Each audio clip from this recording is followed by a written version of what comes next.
boys are going to bring the heat today. As the leader of the Booner Pack, I lead from the front. All right, boys. Lock in. It's our core foundation, man. Grit. I'm fired up. I'm fired the fuck up, boys.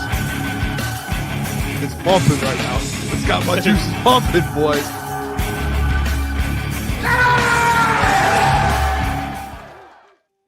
Good morning. Welcome to the Jeff Iafrate Show. It is Monday, February 3rd, 2025. I know on the thumbnail it says 2024. It's, I don't know what I'm doing. Okay, maybe I haven't adjusted yet, but it is 2025. So disregard the thumbnail. Listen to the date in the top right corner of your screen. That's the right date. But we are here. Monday, big weekend. A lot of things happened. I mean, Luka Doncic was traded for Anthony Davis.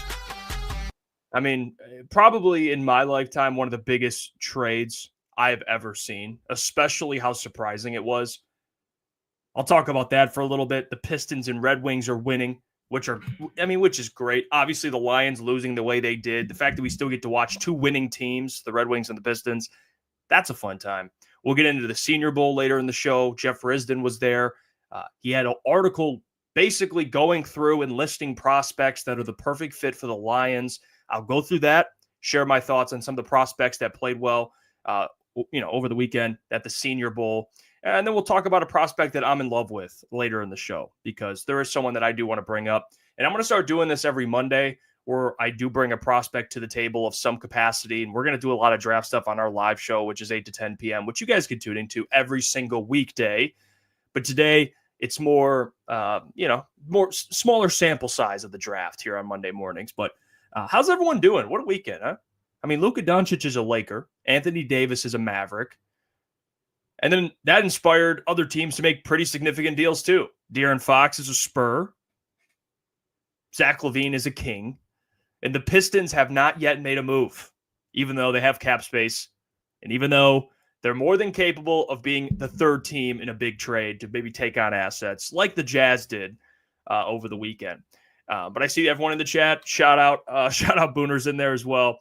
Diggity Dog, Broski Bear, Scratch Golf Show. Shout out Marco.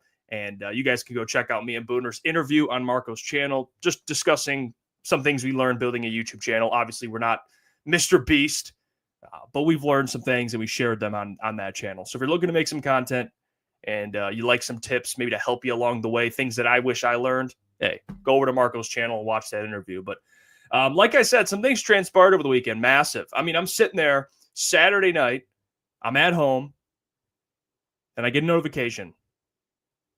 Shams tweets out that Luka Doncic is being traded to the Los Angeles Lakers for Anthony Davis, Maxi Kleber, Markieff Morris, and a 2029 first-round pick. And I see this on my phone, and my initial reaction, and I'm not just saying this because that's what's been being said, but legitimately, my first reaction, he's hacked. There's no way. I was hanging out with a buddy of mine. He's a big NBA fan, and I tell him, I'm like, dude, check your phone. He's like, no way. We're looking at it. And then Shams tweets again and says, no, this is real. This is real. The Lakers and the Mavericks have agreed to a trade. And Luka will be a Laker. Wow.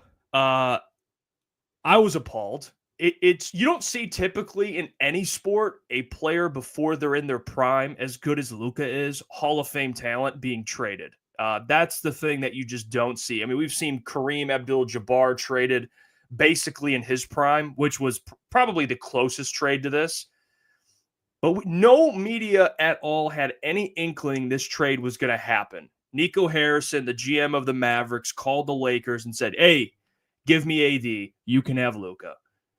There was not even like a market for Luka. There wasn't even the shopping period where they talked to other teams. It was just, hey, here's Luka, give me AD a first, and we'll get it done. Essentially, you can have Maxi Kleber and Markieff Morris. I don't know what the Mavericks are doing, quite frankly. I mean, I think everyone would agree. And if there's Maverick fans out there, I feel terrible for them. I mean, imagine if the Pistons just traded Cade Cunningham for an aging star. I mean, it would be devastating. It really would. Not that even Cade's a level of Luka, but just your young superstar caliber player. And Luka was already a superstar. Cade's still ascending. So, like, this is even worse than trading Cade away. This is like trading basically a player that's going to go down as one of the all-time greatest scorers ever. And he gets dealt for Anthony Davis, who's 30 years old and can't stay on the court. But I do understand the defensive side of it, right? Anthony Davis to be first-team all-NBA caliber, first-team all-defense caliber. Like, that's hard to find guys like that. You still don't trade away Luka Doncic. So it made no sense whatsoever from the Mavericks' perspective long-term, because after this Kyrie and AD window close, you're screwed. You don't have a guy that could help you for the next decade. That's the problem. It's like, okay, yeah, you get better defensively immediately, and Luka wasn't even there this season, barely. So he's not like on the court impacting anything right now. He'll be back at some point, but they believed, hey, we need a all defensive guy, someone that can get me 30 a night. Like, it sounds great in theory, but what happens when AD goes down, or, you know, in the next 2-3 years, when he just isn't quite the player he is now, the window's closed, and now you don't have the guy who's, I don't know, isn't even 26 years old yet. So the Mavericks, I mean, credit to the Lakers, Rob Pelinka. I've always given him shit, think he's a terrible GM, but for whatever reason, being the GM of the Lakers allows you to be in these conversations, and you end up basically, if you think about it, trading Brandon Ingram, Lonzo Ball, Kyle Kuzma away, and first-round picks, multiple, and you end up getting Anthony Davis, which you flip to Luka Doncic. So basically, you traded AD to the Lakers, or you traded for AD, you got a championship, and then you flipped him for Luka Doncic. It's insane. So, I mean, that's the sports world of the last couple of days. Obviously, the deadline's coming up soon for the NBA, so more and more trades like this are probably on their way. I'm assuming the Pistons are going to make some deal. We'll see what happens. Lonzo Ball is the player that Caleb keeps talking about, which I'm actually not opposed to having here on the Pistons. But I'm assuming they'll make some deal. I mean, the Pistons are winning, man. They are. They were in a little losing streak, couple games, dipped. Now they're back, and they stand right now as we speak in the 7th seed. Yes, the 7th seed. The Pistons are in the 7th seed. And they are, what, a game behind the Heat, and the Heat are in the 6th seed. So they're close. A couple games out from the 5th. And then really, I look at the East as 3 teams, to be honest with you. I look at the East as the Cavaliers, Celtics, and Knicks. Everyone else is kind of just battling. Bucks are obviously better than what their record says. But nonetheless, the Pistons are sitting there in a play-in spot. And they have a negative point differential. And they're still there. They're 5-5 over the last 10. They've won 2 in a row. So to be a Pistons fan right now, without Ivy, I'll preface that and say that. Yeah, no Ivy, by the way. That's been awesome. So, and again, it's not just them, it's the Red Wings as well. I mean, the Red Wings are sitting there in a wild card spot right now, and they're what, 5 points out? 5 points out from the Devils, and they are on a 6-game winning streak. And if you think about it, this new Red Wings team, and I've talked to Mike about this, it's exciting. I mean, since hiring McClellan, they're 13-4-1. After firing Lalone, and I think that was December 26th, they fired him. They're 13-4-1, and they have 27 points since then, which is first in the NHL. First, the Red Wings. They're tied with Dallas and Washington. Dallas 13-4-1 as well. So the Red Wings are 13-4-1 since hiring McClellan, and the Pistons over that stretch, they're 5-5 over the last 10, so they're 500, but they're still hanging on. They're still hanging on. I mean, they're a game above 500 right now. And I don't care what it is. You tell me the Pistons or Red Wings are above 500, I'm happy. I am. So this is a great time right now to be a Detroit sports fan. It just is. Even though the Lions season ended the way it ended, it's still a great thing. Mike Reed, thank you for the $2. Says that NBA trade was crazy. Still can't believe it. Yeah, I mean, maybe the NBA saw the numbers, all the ratings, and said, yeah, we got to make a fucking trade here because the numbers are going down. So this is the only thing keeping people, and I'm a huge NBA guy, but you needed a trade like this to keep interest alive, man. I mean, the NBA, to me, the product is just slowly decreasing. So a trade like that does, it gains more interest. I mean, you said it. There's people in here that aren't even NBA fans that know about that trade. It was like, what? So, hey, I say this all the time. Sports is a transactional league. Even if you're not a fan of it, you see a huge trade, a huge signing, you have my attention. That's what people care the most about. That's why people love the draft, transactions. That's why people love free agency, transactions. That's why people love the deadline, transactions. It's just how it works. So don't hate it at all.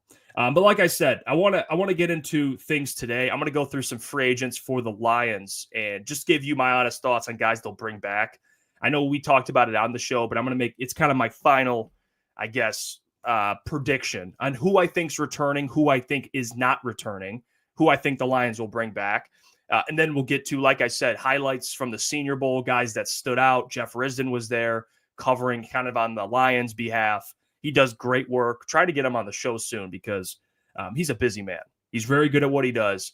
And he came out with a list of guys that could be interested, or the Lions could be interested in. So we'll break that down. I'll share my thoughts on that. And like I said, I have a prospect towards the end of the show, about 9:45. And I'll get to a guy that I like a lot, and I think the Lions will like a lot. So you could share your thoughts on that. Either call me an idiot or say you agree with me. So we'll get to it. But first, I want to bring this graphic up. And this is from Lions on Tap. Danny Bennett does a great job. And this graphic, I'm using it because it really does do a good job of just showing the free agents easier. So for the audience, the viewing audience, you can see it. So here's the list here. And I'm just going to go through this list. I know it's big, but it's not going to take long because there's only a couple free agents that I really give a shit about, quite frankly. And we'll go through those. Appreciate Hugh for the $5. Says Detroit is becoming the best city in sports. You know what, Hugh?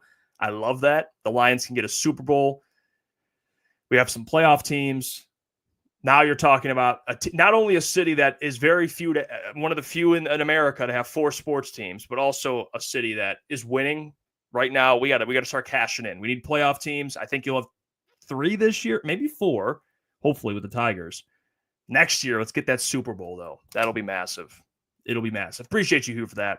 All right, so you look at this list, and you're looking at some of the guys on here, and right away, you see some of the more important free agencies or free agent players. Carlton Davis, Kevin Zeitler, and that's it. So, okay, and I want to make that very clear. You're looking at this list. The only guys I expect the Lions to bring back out of all these players, I think they're going to make a run at Carlton. I think he's going to be someone they want to bring back desperately because look at their quarterback room. They need help. They do. You're not going to have Ennis Rakestraw and Terran Arnold in there. So Carlton Davis, they're going to make a effort to bring back. Now, he's going to have a market. That's the fact of the matter. So he'll have a market. So I don't know how much he's going to command. Hopefully, my preference on this, my answer is yes, he will be back. But my contingency is hopefully it's a shorter term deal. That's where I'm at with it, guys. Listen, love Carlton Davis, but he's someone that you want to keep around until you develop Terran Arnold, hopefully develop Ennis Rakestraw. And I'm sure they'll draft another corner or sign another corner at some point. If you try and sign him to this 4-year deal, he's going to want, obviously, a good amount of money.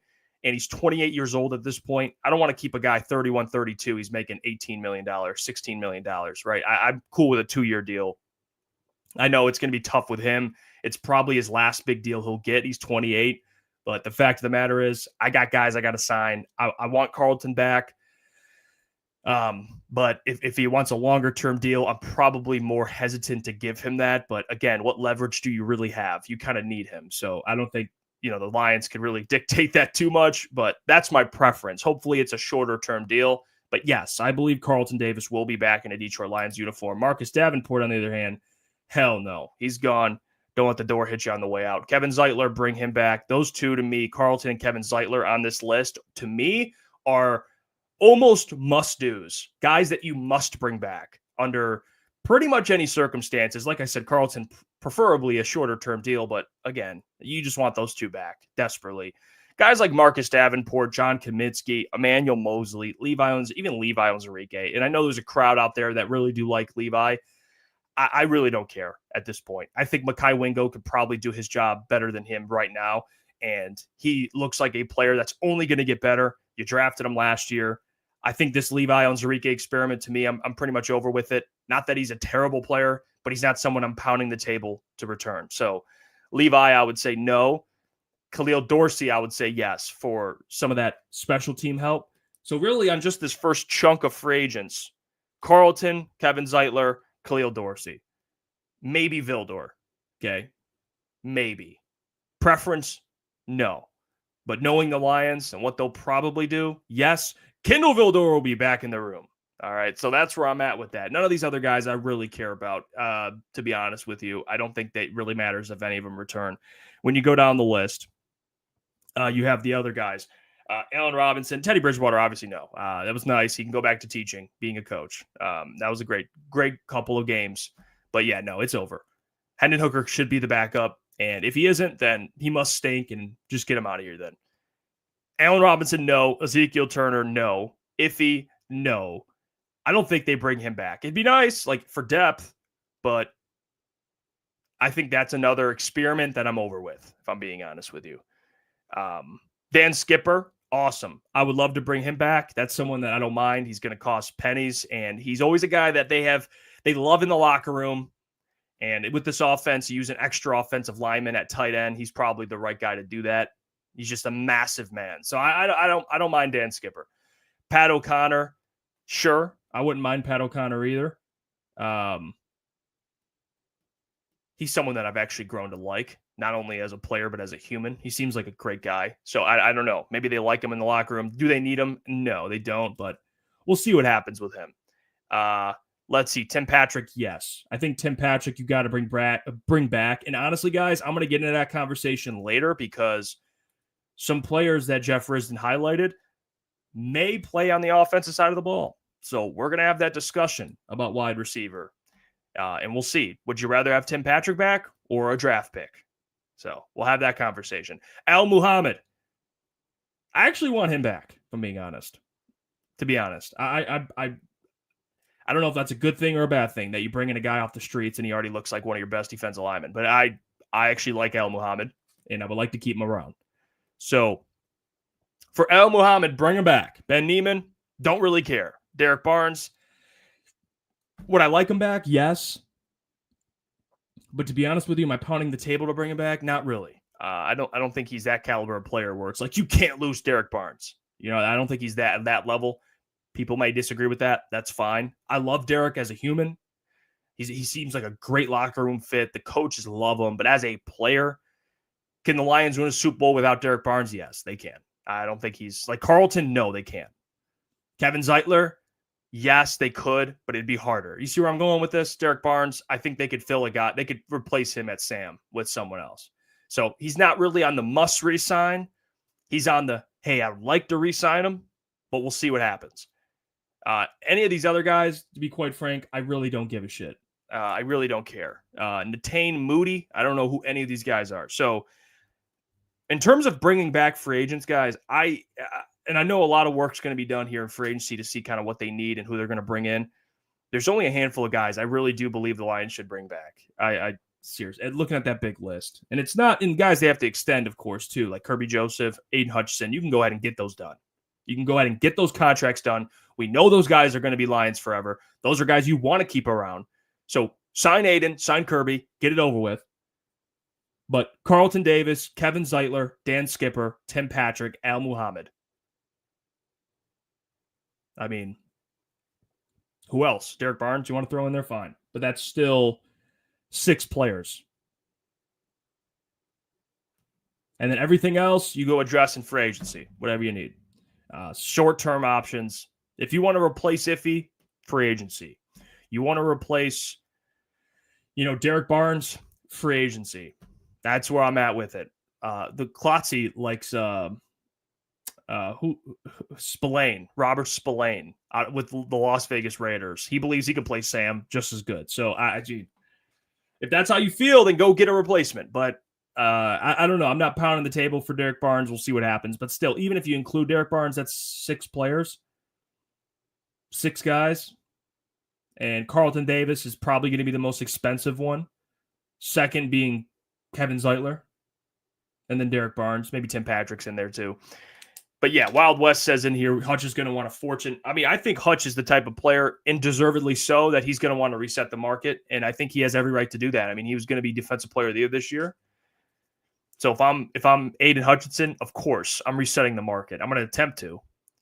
Ghetto Boy wants says Hendon should go to the Jets. It's interesting. I'm curious what AG thinks about it. I mean, he was around Hendon Hooker. That defense competed against Hendon Hooker. He's seen him up close. They need a quarterback. Do I think Hendon would immediately be the answer? I don't know. But at least you get a quarterback you're familiar with. I don't think Aaron Rodgers plays this year, to be honest with you. That's where I'm leaning. But maybe he likes AG. Maybe he wants to play. I don't know. I don't know where AG is either. Does AG want to put up with it? Probably not, but AG knows how important quarterback is. And when you have Aaron Rodgers, even though he's not what he was, he's still better than a handful of guys in the league. You know, what is that saying? I don't know, but it's probably better than going and grabbing someone like a Kirk Cousins or Hendon Hooker at this point in time. But maybe Hendon Hooker could be the answer. Who knows? Zachary King says you could get Patrick on a free league deal. I think the same with Barnes. That, you know what, Zachary, and to your point, I see Fancy Lions says plus Barnes for me too. I know, and I'm not going to argue too much about the Derek Barnes stuff. Like, if you guys want to bring it back, fine. I don't mind it. I think he's fine. I mean, he had the pick against Baker in the playoffs last year against Tampa. So he can make plays. Is he on the must resign? No. But if you're going to tell me let's resign him, I have no issue with that. I don't think he's quite on the Carlton Davis, Kevin Zeitler level, but I'm cool with it. To me, he's at that Tim Patrick level, like that you really want to re-sign him. Like, I really want to re-sign Tim Patrick, but I'm not going to pound the table to do it. So I don't hate it. I think Tim Patrick is a guy you want to bring back. Same with Derek Barnes. Same with Dan Skipper. Same with Al Muhammad. I think Al Muhammad and Dan Skipper might be the lower tier of that list. But still, those are all players that made plays for you this year. You know, I mean, Dan Skipper scored a touchdown. So you want to bring that dude back. Yeah, Derek Barnes, you didn't really get to see, but still, I thought he would have had a really good year. He was on pace to, at least. Especially coming off what he did last year. Had a pretty good year. Diggity Dog says they'll bring back most of them. Well, I'm going to be honest with you, Diggity Dog. I hope not. There's a lot of guys on here. I don't care if they come back or not, to be honest.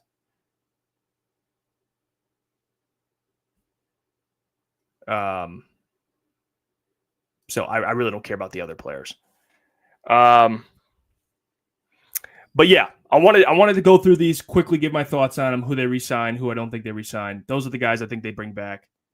Yeah, in Diggity Dog, I understand they got to have 53, but my point being is these are the guys I want to make sure I re-sign first. These other guys are just bodies to me. If you want to bring them back, fine. But you know how the Lions work. You can fill a lot of those spots up. Like, looking at this list, like, I still have it pulled up, I believe. Like, Kyle Pecco, sure. Like, Michael Badgley, you're not going to re-sign. Kindle Vildor, if you want to re-sign him, cool. Like, Ben Neiman, these guys are either practice squad guys or guys that are on the back of the roster. But Quan Alexander, you're not re-signing. And Emmanuel Mosley, you're definitely not re-signing. John Kaminsky, like, these guys to me are at the category of who cares. If you bring them back, cool. But I want to go through guys that I think the Lions should prioritize. And these are the guys that I think they should prioritize. And these are the 6 guys that I think, man, I hope they do come back. I really do. Because we've seen them make plays. Nick83 says, bro, why are we trying to trade JMO? Are we in a fucking rebuild? What is Holmes doing? What is this thing with What is this thing with JMO being traded? Is this a real thing? I mean, Broski Bear walked in here and said, Randall L gone. It sounds like Jameson might be as well. I think Randall L and Ben were the reasons he wasn't traded. Dan wants him gone. What is going on with Jameson Williams being traded? Did anyone see anything about this? Is this a real thing? I mean, seriously. Is this can't be real. This got to be like an article, some clickbait thing floating around. This can't be real. I don't know where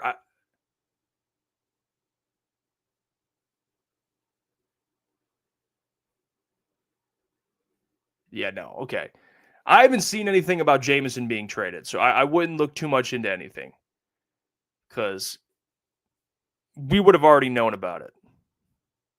So don't throw that into the ether. Yeah, don't throw that. Okay. Don't throw that into the ether. I don't think Jameson Williams is going to be traded. Okay, let's not even go that route. That would be no. That doesn't make any sense. We just got over the Luka trade. Now we're talking Jameson. All right, no, we're not doing that. We're not doing that. Scared the shit out of me for a second. I was like, what did I miss? My goodness.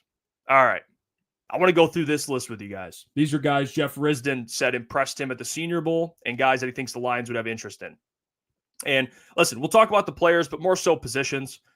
And it's not, again, it's a mock draft. Jeff Risdon went through and named players he thought the Lions would be interested in. But it's not like what he thinks they will do, but it's more just kind of conversation, things to think about, what they could do. Guys that showed out the Senior Bowl, obviously the Lions, in some capacity, they were there watching a lot of these players.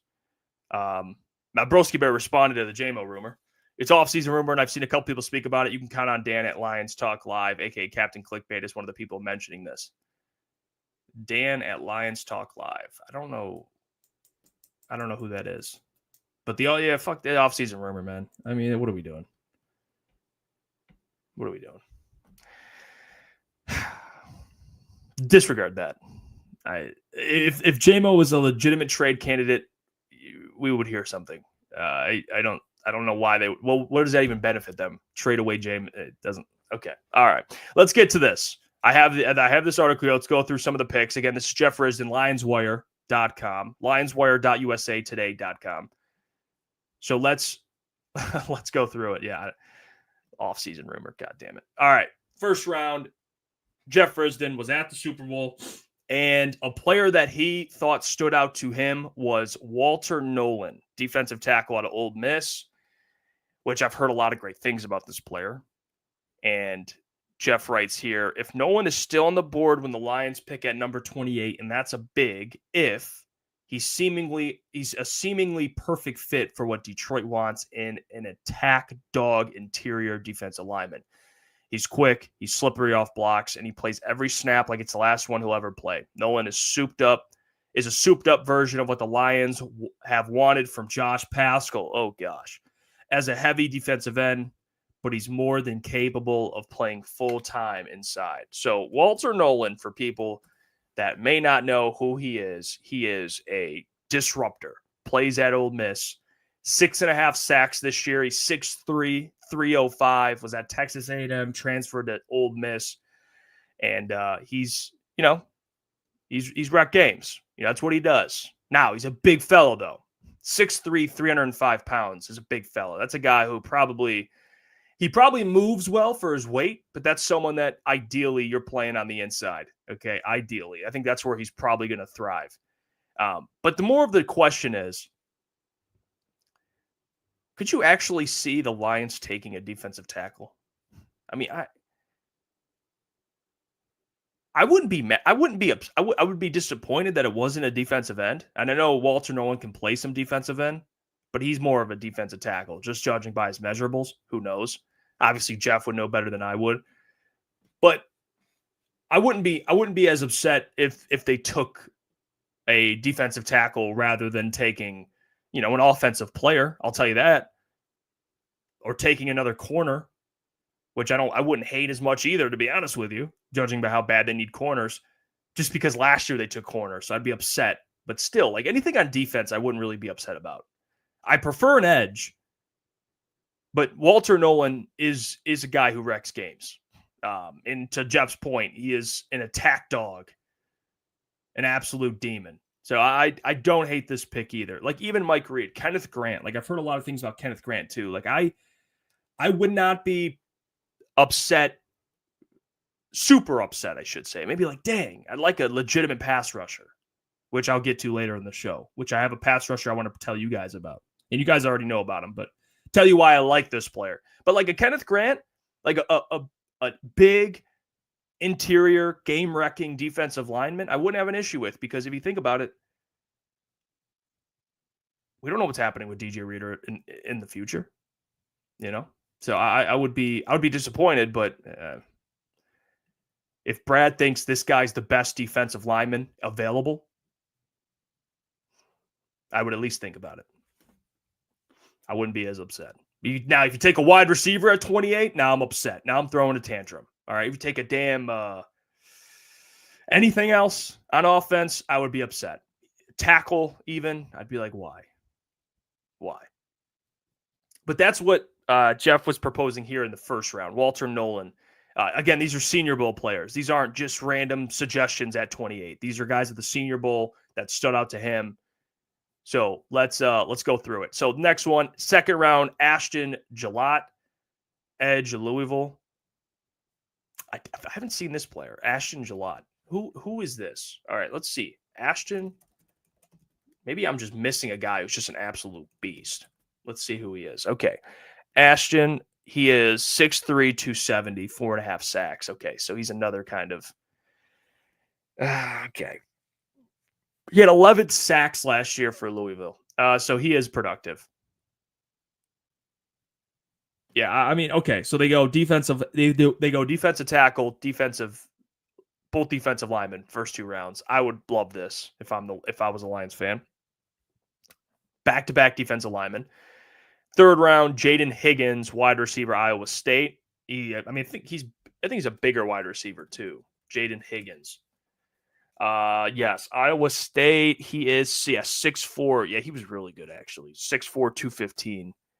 This would be your Tim Patrick replacement, huh? Yep. This would be your Tim Patrick replacement right here.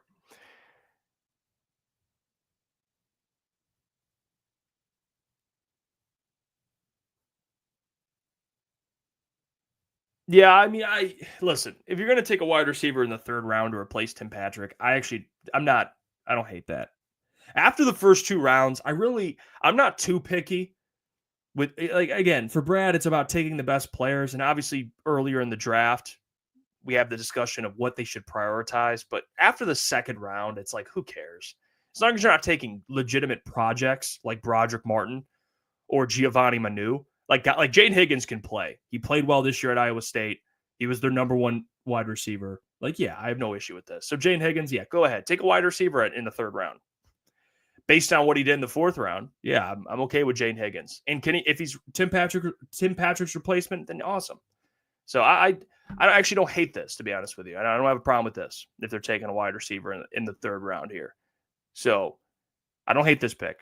Jaden Higgins, he says Lions have a real need for a wideout with some size who can work the seams in intermediate range, especially with Tim Patrick. See, there it is.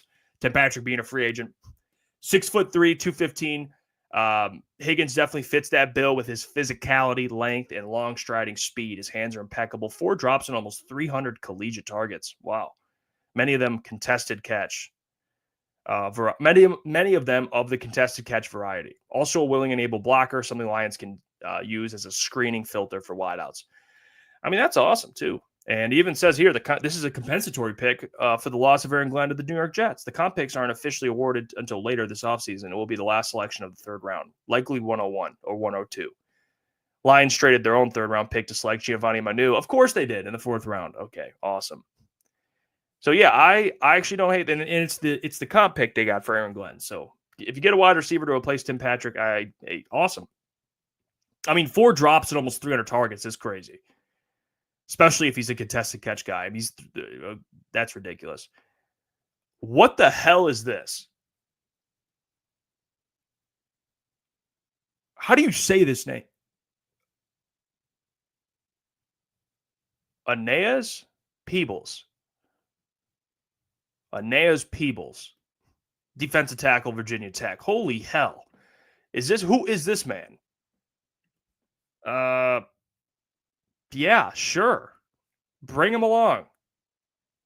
This is 3 defensive linemen, 2 defensive tackles. Cool. I don't know. I honestly don't know who the hell this is, but bring him home. Another defensive lineman. And then Gerard Christian Lichenon. I don't know who this is either. 6'8", 330 pounds. Longest prospects in this draft class. His style plays more fitting at guard. Basically a Dan Skipper replacement. And then in the 7th round, he goes linebacker, running back. Jack Kaiser out of Notre Dame. And then Marcus Yarns, running back out of Delaware. So, yeah, listen, my big thing is if you're going to take a majority defensive players, I am on fucking board. that sounds amazing. And if you're going to take an offensive player, it please be a wide receiver that's 6'3" or above. Like, that's probably my only requirements. And they got one. So I'm okay with that. If it's a majority defense, you get one wide receiver. You know what? Scratch that. Offensive tackle at some point, or guard, a center, then I'm cool. Any of those guys. Like, if it's on offense, it's going to be either an offensive lineman or it's a wide receiver. And it's every other pick should be on defense, preferably up front on the defensive line.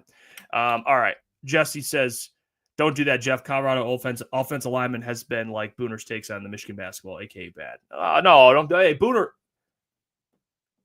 Hey, we were watching Michigan basketball over the weekend. He was locked in. You're talking to a guy. You're talking to SVSU's own here, Booner. So chill out there, Jesse. Booner says, I don't mind moving on from Tim Patrick and drafting a wide receiver in third round, get a younger player like Tim Patrick on a rookie deal. Just need to find 400 yards in production. Yeah, I mean, that's true. That's true. Feel like Risden is assuming we get cornerback in free agency or re-sign Davis. Yeah, I mean, that's probably what he is assuming. But again, to go into next year with Terran Arnold as CB1 is an absolute nightmare to me right now. We don't know what to expect out of him in his second year, and you're going to be going into a year where you are expected to win the Super Bowl, and you have Terran Arnold at corner. Number one, that's not ideal. So, yes, if it's not Carlton, it's got to be a DJ Reed. It's got to be a Shardavius Ward. It's got to be a Paulson Adebo. It's got to be somebody that can come in and at least hold down CB1. Is he going to be an elite CB1? No, but someone that you can at least trust out there. Because if you have Terrion, to me, Terrion has to earn that CB2 spot. I think that should be earned. Like, if you're going to sign Carlton, why not sign another corner? Sign another one. Not as expensive, obviously, but someone will be kind of mid-level, maybe a veteran that is looking to just join a contending team. But make Terran Arnold compete for that spot. Shouldn't be given to him. So to me, he should have to earn that. And I think it should be a free agent that gets brought in. I don't think you should just give him CB2 because you drafted him in the first round. Dude's got to earn it. So I think signing two corners, Carlton preferably, or a veteran, and another one would be the ideal route for the Lions. So we'll see what they do. But yeah, I do expect more than one corner to be signed in free agency. I fully do. Emmanuel Mosley was a complete bust of a signing. He stunk. So to bounce back from that, yes, you're going to want to sign another corner that isn't dealing with multiple catastrophic injuries, preferably. All right. I want to get to this player, and I'm going to go through a player that I'm in love with. And I'm sure we're going to talk a lot about him on our show. And I've already mentioned it. If you guys have been watching our show, I've already talked about this player, but I'm going to talk about him today because, it's February 3rd, and why not? I know we're a week out from the Super Bowl. It's this weekend, but if you're a Lions fan, you're dealing with depression of a loss still. So to cheer you up, I'm going to talk about a player that I think can help the Lions. Seriously help them. And to me, that player is 6'5", 242 pounds. Plays on the edge. And that player is James Pierce Jr. from Tennessee. And I know what you're thinking. Jeff, we've already talked about him. I know, but we haven't really gotten a chance to talk about him. The more I watch James Pierce Jr., the more I'm in love with what he can be and what he is, quite frankly. I know we talked about no more projects, but to me, this isn't a project. This is a player that even at his 242-pound frame, he's 6'5", but not as heavy as a Jack Sawyer, 260, right? He's probably got to gain about 10, 15 pounds. But as a pure athlete, as a pure pass rusher, he is one of the best in college football. That's what he does. And not this past season, but the season prior, James Pierce Jr. had a pick six. Pick six at defensive end. You know how fast he ran in that pick six? 23 miles per hour on a pick six. He was one of 15 players to reach that speed. So he is 6'5", 242 pounds. The dude is a freak of an athlete. And when you're talking about someone to play on the opposite side of Hutchinson, I want someone that can get after the quarterback. And you know what James Pierce does? Exactly that.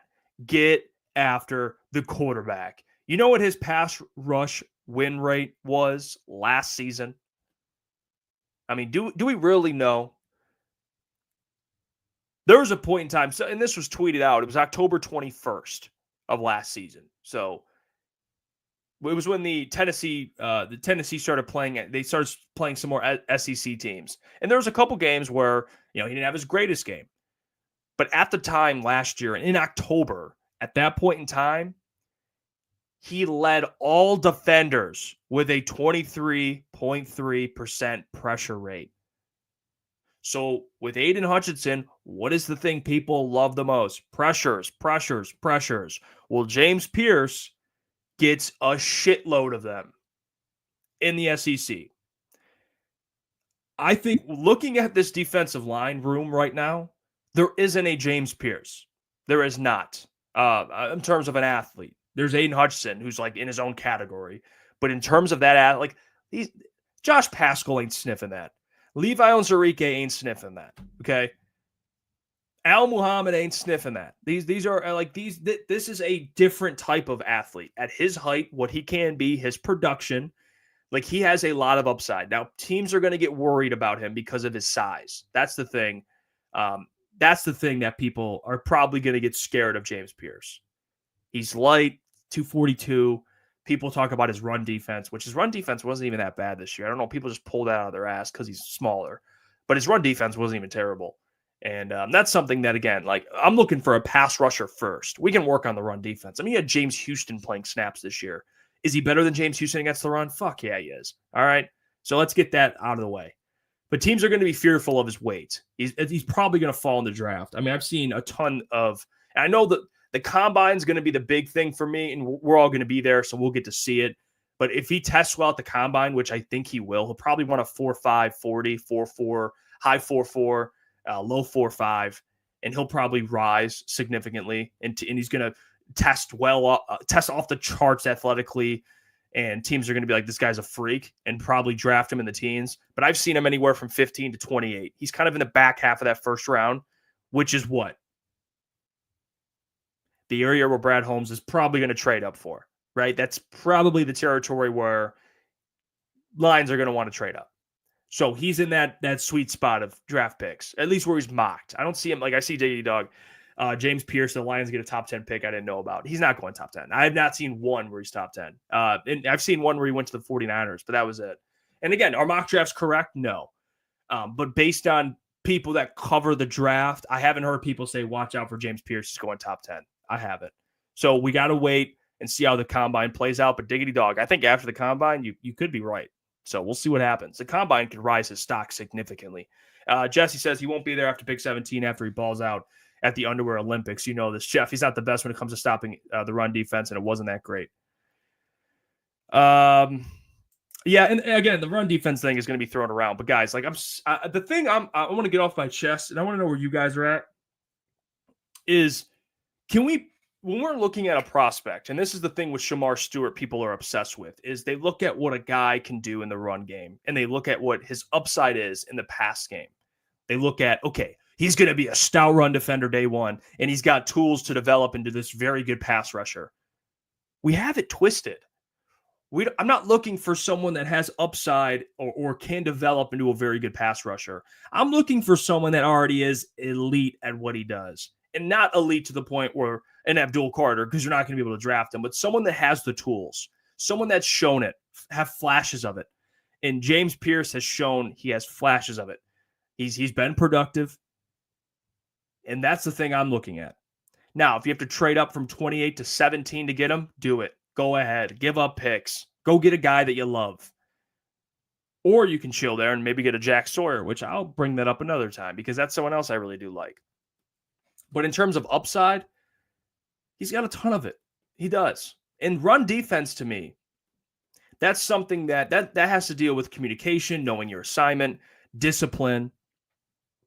Obviously, you're looking at things like his weight, which of course he has to gain some weight, of course. But can he do that? Yes. Like he's not like the guy I loved coming out the corner out of Ole Miss, actually, or Mississippi State, excuse me, Emmanuel Forbes. Like that dude was $160. He was skinny. I mean, he's so thin. James Pierce isn't thin. He's probably got to gain about 10 pounds, but he's a big dude. So would I bank on gaining 10 pounds, but still having all the tools? His pass rush tools are all there, and still he's got to be a little bit of a better run defender. Yeah, I'll bank on that rather than a guy who's a really good run defender, but we hope he can rush the passer someday. Fuck that. I'm over that. I want guys that can get after the quarterback day one, and he can do that. We can work on the run defense. That's why you have Zadarius Smith. He can play those downs. I want a guy that on third down can rush the quarterback, pin his ears back, and go get home. And I think James Pierce can do that. So I'm in love with him. I think he's going to be a really good player. And we'll see what happens after the combine. I think there's a good chance he flies up the draft boards. But what do we know? We don't know anything.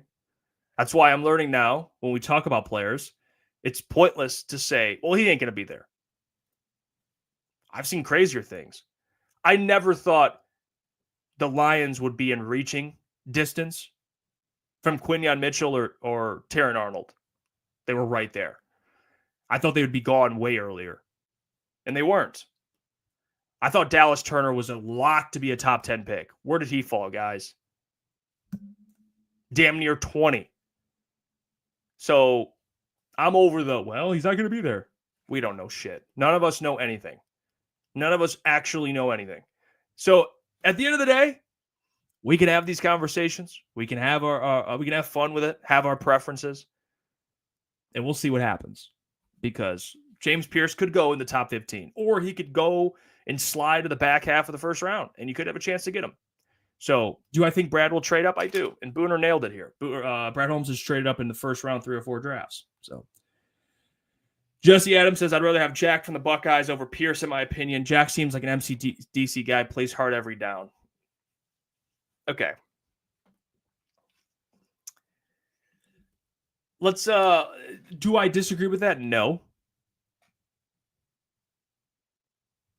But you're correct that he is an MCDC guy. Why that is probably a different conversation. He plays hard. That's the thing he does very well. Appreciate you, Diggity Dog, as always. Have a good one, brother.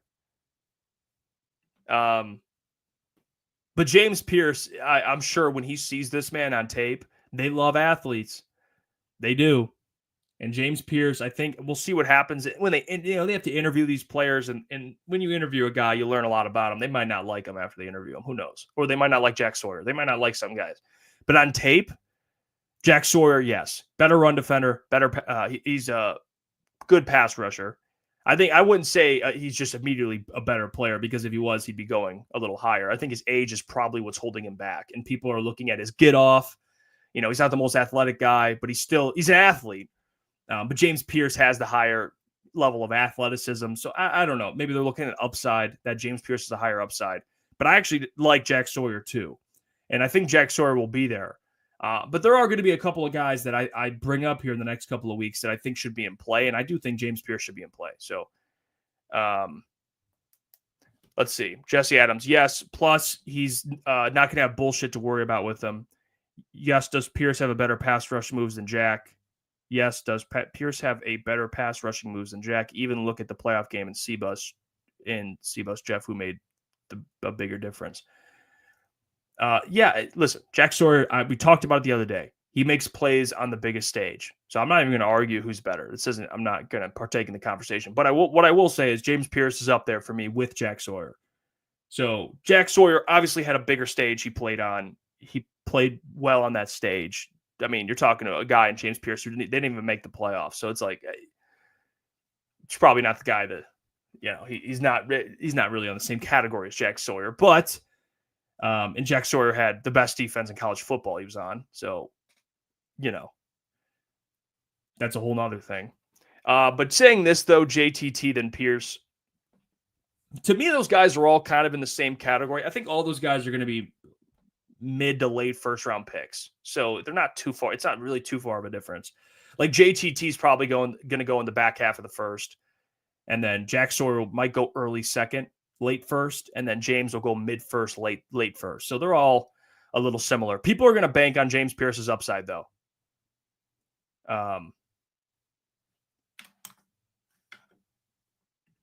Excuse me. Yeah, Ohio destroyed them. Yeah, that's on me. But you get the point. What I'm saying is Jack Sawyer and James Pierce, when you're looking at it, they're both going to be late first, early second guys. James Pierce may be mid, but they're around the same area. So if you're deciding if I want Jack Sawyer or James Pierce Jr., to me, it's not like, okay, you can have one or the other. Now, Jack Sawyer made plays when they mattered, which I'm always going to give him credit for that. But James Pierce, as a pass rusher, to me, has a higher upside. I mean, the dude is a freak. He is an absolute freak. So upside, I would give it to Pierce. As a player, like what the Lions are looking for, I would agree with Jack Sawyer. I would agree with that. But again, what are the Lions going to look for? Probably more of a Jack Sawyer type of player. But there are all these guys at edge. I mean, JTT is going to be in play. James Pierce is going to be in play. Jack Sawyer's good. They're all going to be in play. They all are. So we'll see. I think there's a lot of good options here. Edge is deep in this class. There's a ton of good players. So whether it's in the first or second round, they're going to have a ton of guys they're looking at. They are. Let's see. 40 Gumble says, hey, just wanted to say it's good to have multiple actual sports teams to follow now in Detroit. Otherwise, this Lions offseason will be even worse. I agree with that, 40 Gumble. I actually mentioned that at the beginning of the show. I mean, I'm looking at the Pistons and the Red Wings being above 500. And the Lions, even though they had a devastating loss, still being a team next year that's going to compete for a Super Bowl. It's fucking awesome. And the Tigers are going to be a playoff team this year, which is fucking awesome. So it is a great time to be a Detroit sports fan. It just is. So yeah, it's awesome. Jesse says, I always knew Lukas and Booner watch more ball and know more ball than you do. Haha. Well, you know what? That's on me. All right. Jesus. It's on me. I should know better. But yeah, it's a simple mistake, Jesse. If you talk for as much as I do, you'd make a mistake. So chill out. Chill the hell out, Jesse. Son of a bitch. No, I'm just kidding. Booner, I'm pumped up to talk about these other teams. Yeah, we're gonna Yeah, he says, what'd you do? I said Tennessee. I honestly, they got destroyed by Ohio State. I totally forgot about that. That's on me. But I mentioned how James Pierce, we didn't get to see him in the playoffs, and I forgot that Ohio State walked all over him. Broski Bear, shout out Jeff and Booner. I started watching last offseason. I've seen your channel really grow and improve this season. You're doing a great job. Appreciate that, Broski Bear. You're the man. Appreciate that a ton. Even and we say this a lot. I want to make this very clear, because I know it gets misconstrued sometimes on the night show, and I want to make sure we get it out now. Okay? We welcome all fans. All fans. If you're a Bears fan, if you're a fucking Vikings fan, if you're a Packers fan, if you're a fan of any other team, as long as you're not harassing consistently and spamming the chat. Like, spamming is one thing, but if you're just there hanging out, talking, having banter, Lions suck, who cares? I really don't. So if you're a fan of any other team, you're always welcome. I try not to be too biased. But hey, appreciate you, Broski Bear, for your support always. Jesse says, come on, Jeff. JK, by the way, did you bet on Izzy this weekend? No, I did not. I did, and fucked up my good UFC college basketball parlay. He definitely should have taken time after the eye poke. Don't you agree? We were at an event on Saturday. So I couldn't watch it, to be honest. I mean, we were at a charity event pretty much all morning till the afternoon. I watched the highlights after. People were saying that's an early stoppage. I hope you don't agree with that, Jesse. And I love Izzy, but he got caught bad. And I hate it, because I hate seeing this part of a star's career. It sucks. But I did not see any of it, Jesse. I didn't. I was praying. This was about a week prior, that card was going to be on at night. It was on in the morning. I didn't see where it was, so that was a big L. Didn't get to watch it. So I have to go check it out again. But yeah, Izzy, at this point, hate to see it, man. I hate to see it. Poor Izzy. Tony, CD3 won't be back. Free agent market is weak on cornerback. He is 29 and has to max his value because this is his last big contract. Not mad at him at all. He already has a Super Bowl, lives in Florida, no state tax. I mean, Tony, everything you said is completely true. Okay. I mean, it's all true. He's 29. He's got to max his value. It's all true. He has a Super Bowl already. That's true. The thing I'm looking at is for CD. Is the money worth playing for the Jags or the Jets? Maybe. But there is something in having fun where you're playing or loving your workplace. And I think I think there's a part of him where he wants to stay with Detroit, but I'm with you. I don't think it's guaranteed because there's going to be a market and there's going to be teams that are going to try and pry him away. So like, I get what you're saying. And I'm more with you. I would love to bring him back, but to me, he's not a guarantee to bring back. Like, I don't think it's guaranteed he's back with the Lions. There's a chance he does leave. Part of me thinks he would love to stay here and play with this team and compete for a Super Bowl, but what argument do I have with that? Because he already has a Super Bowl. And New York, they're going to take half their fucking money anyway. And if he goes to the Jags, he gets to get paid, and he's in Florida, to your point. So now, do you want to play for the Jags? I don't know. But you get no state taxes, which is awesome. So there's always that. And you're right. Taxes in New York are not good. They are not good. So not much on that. Broski Bear says, you're one of 3 Lions channels that allow teams of other fans to talk smack. It's good to have thick skin and not get overly emotional. Yeah, I agree. I agree with that, Broski. Hey, the Lions get their ass kicked. Commanders came into our chat, talked trash to us. I had no issue with it. It happens. We deserve it. Hey. Now, if you're getting disrespectful and harassing people and spamming, then yeah, of course. And that's not even just like other fans. That's Lions fans. Like, if a Lions fan jumps in the chat and starts doing some wild shit, then get them out of here. But for the most part, it's a community to talk trash, man. Like the Vikings fans who come in the show and say, skull, skull, skull. It's like, ew. But who cares? Who cares, man? I love talking about the NFL, not just the Lions all the time. We'll talk about other teams. People say I have a love fest with Ben Johnson, which may or may not be true, but I'm not a Bears fan. Dat Boy Roy, what do you think about bringing Slay back? I'm open to it. I don't know how much it would cost. At this point in his career, he's more on the downfall of his career, but he's still playing pretty well. He's still playing pretty well for the Eagles. So I don't hate it. I'm not pounding the table for it, but if it's a situation where it's like, hey, Slay, you want to come play? Okay. Cool. He's got a lot of familiarity with the Eagles. So I would love a guy like that on our team, on the Lions. So, hey, I'm not opposed. I'm not opposed to it. All right. Appreciate you all. We'll be live tonight, 8 p.m. to 10 p.m. So be there. A lot of things to talk about. The trade that happened over the weekend. The Red Wings in a playoff spot. The Pistons in a playoff spot. The Lions. What's going on with them in the offseason? Super Bowl this weekend. We're getting into draft coverage next weekend. Next Monday will be our first edition of Mock Draft Monday. So that'll be a lot of fun. So you're going to want to be there for that. But this week, we've got some guests planned. It'll be a lot of fun. But until tonight, I will catch you all. Until then, have a great rest of your day. And go Lions. Peace.